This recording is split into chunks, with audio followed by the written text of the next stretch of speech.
What is up, guys? It is Jacob from Quad Hunting, and this is the Lions-Bears recap. Welcome to Detroit. So for the second time this season, the Lions took on the Bears, this time in Detroit, and they ended up winning this one 20-17. Very, very low scoring. I didn't expect it to be like, well, not very low scoring, but still lower scoring than I thought it would be, and a lot closer than I thought it would be. I thought if the Lions had been able to contain Jordan Howard, they would have been able to win the game comfortably, but as the case was, they were not able to stop him, and the Bears were able to keep up with the Lions, even though the talent and injury have just killed the Bears this season. So, I mean, there's really no reason this game should have been as close as it was. It was there's one bad pass by Stafford that got intercepted and returned for a touchdown. The other one he had intercepted was not really on him. It was deflected. It was still catchable by Tate after the deflection, but it got bounced off of his face mask and into the hands of a Bears defender. So I would not put that all on Stafford. I put some of it on Tate, but it was deflected at the last second. So take that for what it's worth. But anyways, comparing the quarterbacks, the stat lines are really similar except Stafford's 2 interceptions. Barkley didn't have any. Barkley led this game pretty well, pretty decent for a lot better than I thought he was going to do, seeing as he is a young guy just coming up. But in his third career start, fourth game. So he did really well for himself, only threw a touchdown, went 20 for 32 for 212 yards, and just played an overall safe game. He wasn't going long too often. He had one good long ball. I can't remember. I think it was Meredith. And he ended up getting the touchdown, beating Slay and Tavon Wilson for the touchdown. But the biggest takeaway is that we held the Bears to under 100 yards rushing. They had a combined 92 yards. I know that's... But I thought Jordan Howard was just going to go off, and he had 13 carries for 86 yards. That's still too much, but it goes along with that bend, don't break offense, the defense the Lions have. So that actually wasn't too scary. He was just able to get the first downs when they needed them for the most part. Dwayne Washington was the not breakout star, but the player for the Lions. 16 carries for 64 yards. After I had been saying, and everyone else had been saying, this rushing offense is just awful.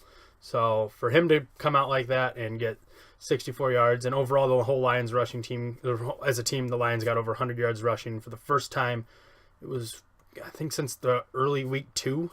So that's always wonderful. He had 64 yards, Zenner had 36, and Stafford had 15.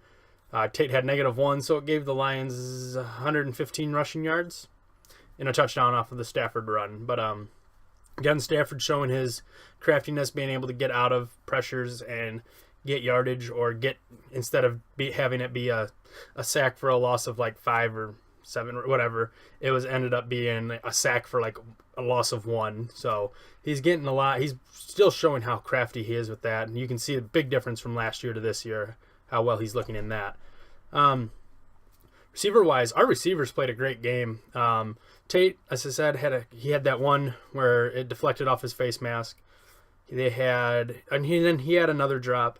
Jones had some good plays and was able to draw some pass interference penalties. Bolden he's playing insane for a 36-year-old receiver, 14 years in the NFL.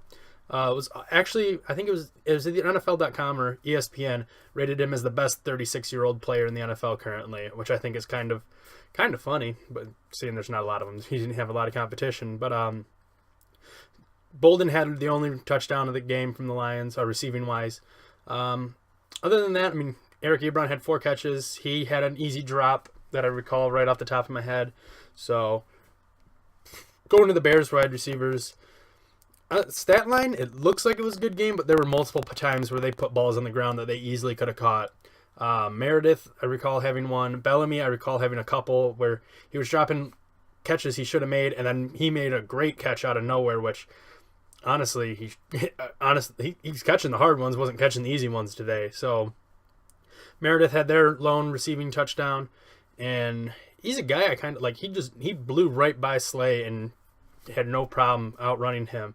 And on and then that last drive, he had a couple. I think he had the one where he just reversed field and was able to get a huge gain on it was like 1st and 10, and then they ended up getting called back for a holding penalty, and then their tight end Brown, who was playing in place of Zach Miller, who actually looked pretty good too.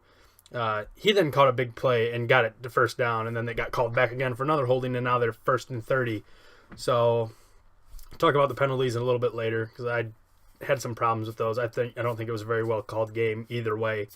But yeah, Prater's still showing how awesome he is. 2 for 2, 54 was his longest. So I'm glad I have him on my fantasy team. Sam Martin had actually both of his punts were really nice, really good looking punts. The one bounced on the 2-yard line, and I think Don Carey didn't see it in time and thought it was going into the end zone, and he stopped going for it, but he still could have got it and kept it in. Instead, it went into the end zone for only his 2nd touchback of the season.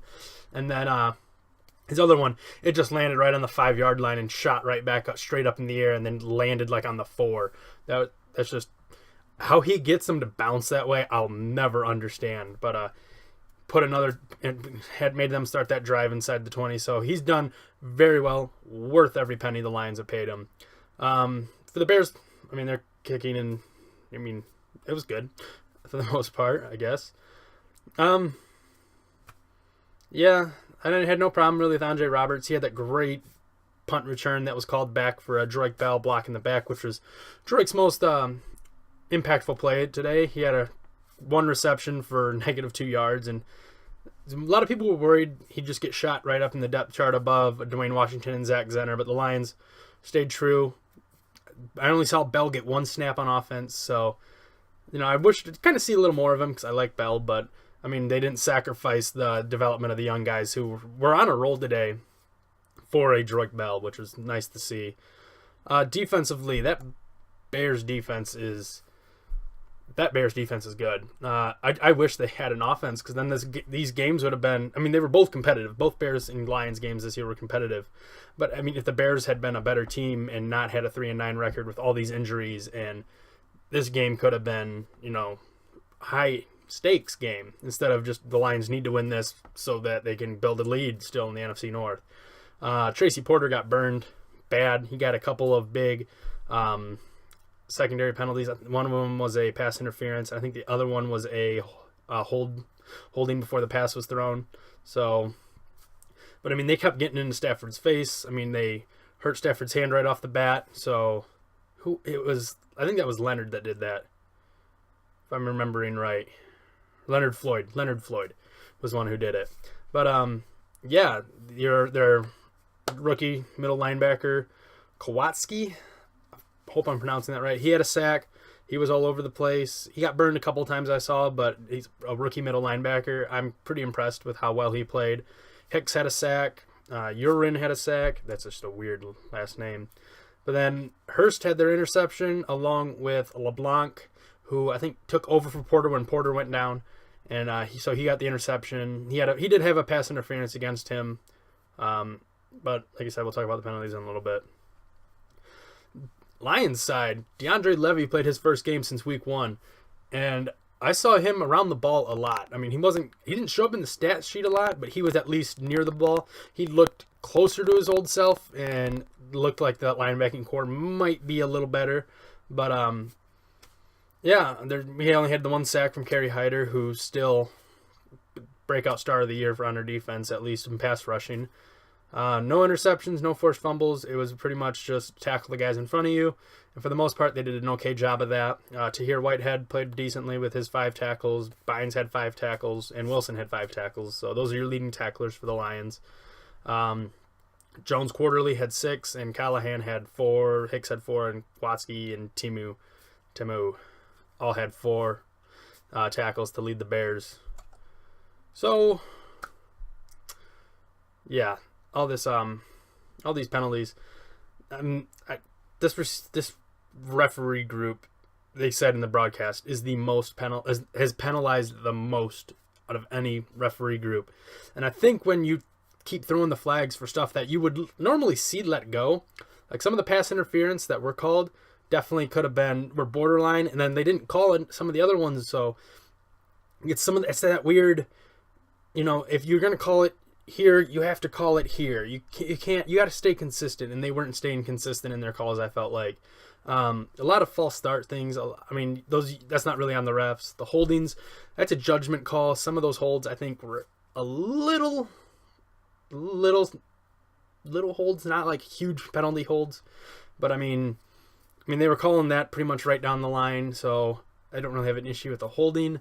But it's this referee group. I don't like them. I don't want them in any more games for the Lions, anyways, because it's after every play. It's like, okay, it was a good play.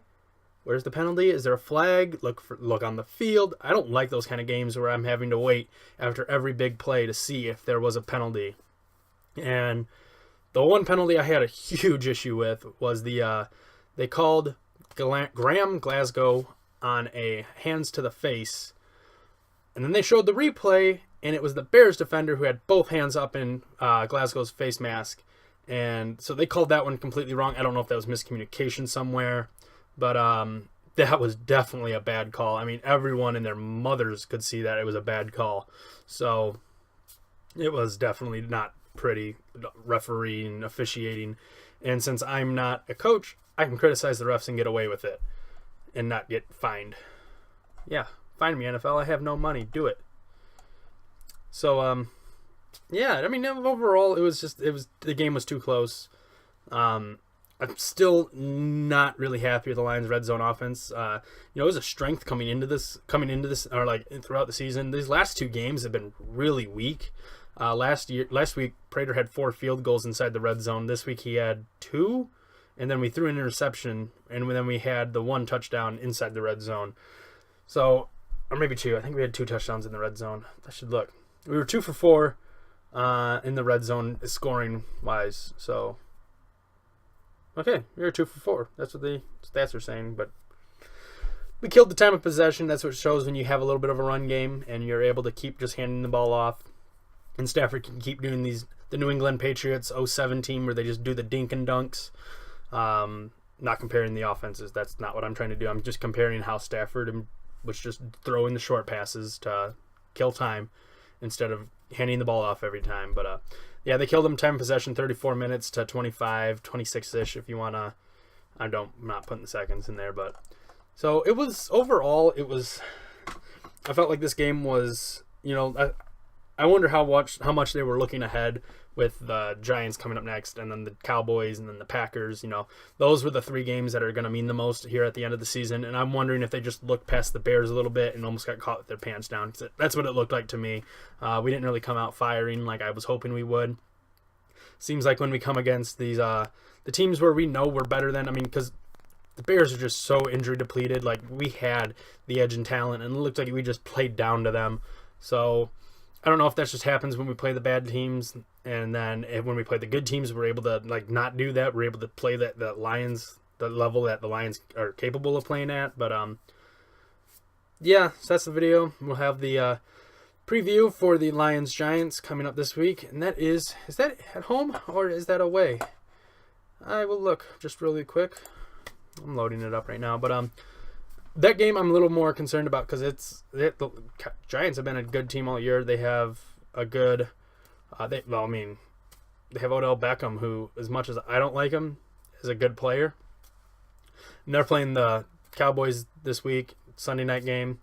So, and Green Bay, Seattle's actually going on right now. So that's a game that Lions fans will want to be paying attention to. Seattle loses, then we jump them into the number 2 seed. But if Green Bay loses, then we build a lead. So it's one of those where who do you root for? And the answer is always root against the Packers. So next week we are in New York to play the Giants, and then we're at Dallas to play the Cowboys, and then we have the Packers at home. So yeah, that's the video. If you liked it, leave a like, leave some comments. I'll chat with you. Subscribe to the channel. All that good stuff. Have a great week, everyone, and I will see you guys all next time.